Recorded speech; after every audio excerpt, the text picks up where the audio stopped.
In the turbulent years of adolescence, a 15-year-old boy named Alex, I'll call him that to add some drama to the story, found a glimmer of hope amidst the shadows of past wounds. That's when he met Emma, a girl his age, through online conversations that stretched over 2 long years.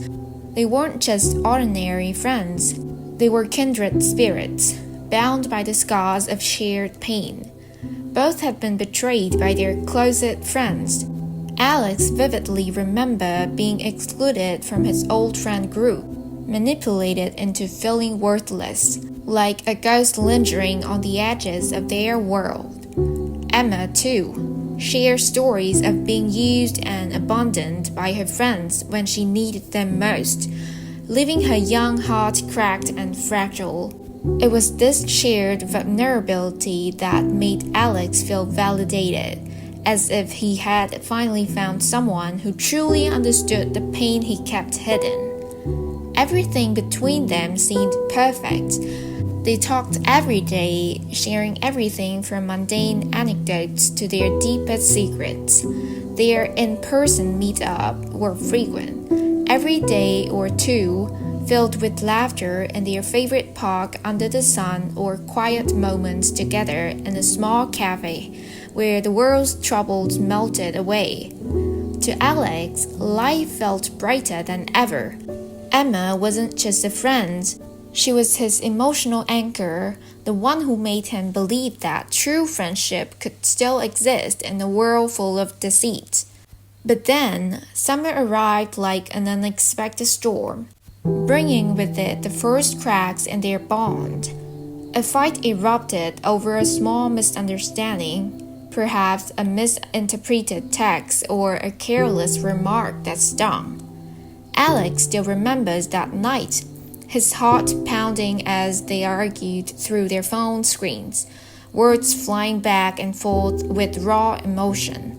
They resolved it, or so it seemed. Apologies were exchanged, promises made to be better, and a virtual hug sealed with an emoji. Alex thought things would go back to normal, but deep down, he sensed a fracture growing.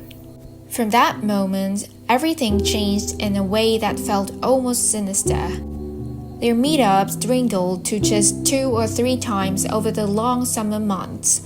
Alex sent messages daily, asking about Emma's day, suggesting fun plans like watching a movie or strolling through town, but her responses became scarce, arriving only every 3 or 4 days with a curt, "I'm fine, just busy."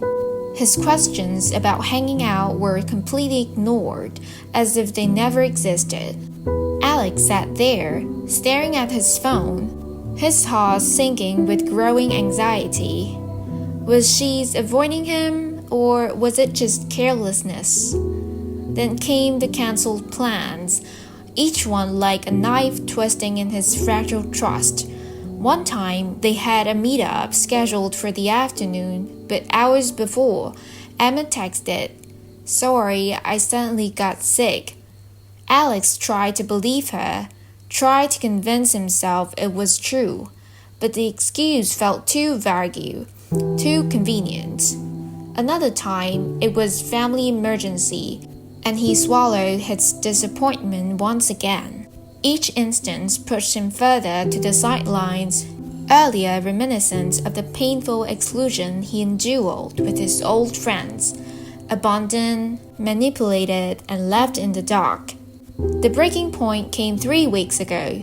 After a month of not seeing each other, they finally meet up, and that day felt like a return to the old times. They laughed, shared stories, and Emma even suggested, "Why don't we hang out with Jake? He's our mutual friend." Alex eagerly agreed, his heart souring with the hope that things were finally getting back on track. He pictured the 3 of them together, laughing and reconnecting, all misunderstandings fading away.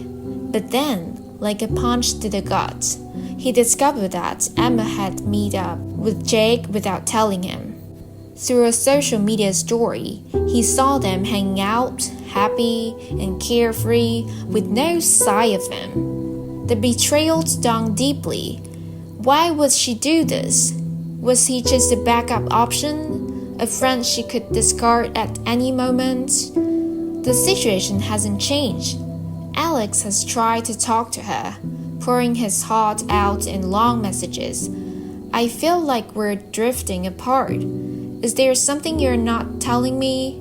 But Emma's replies are short and dismissive. I'm fine, I just don't see your messages. It feels like a blatant lie, because Alex knows she's actively chatting with Jake and others on the same app.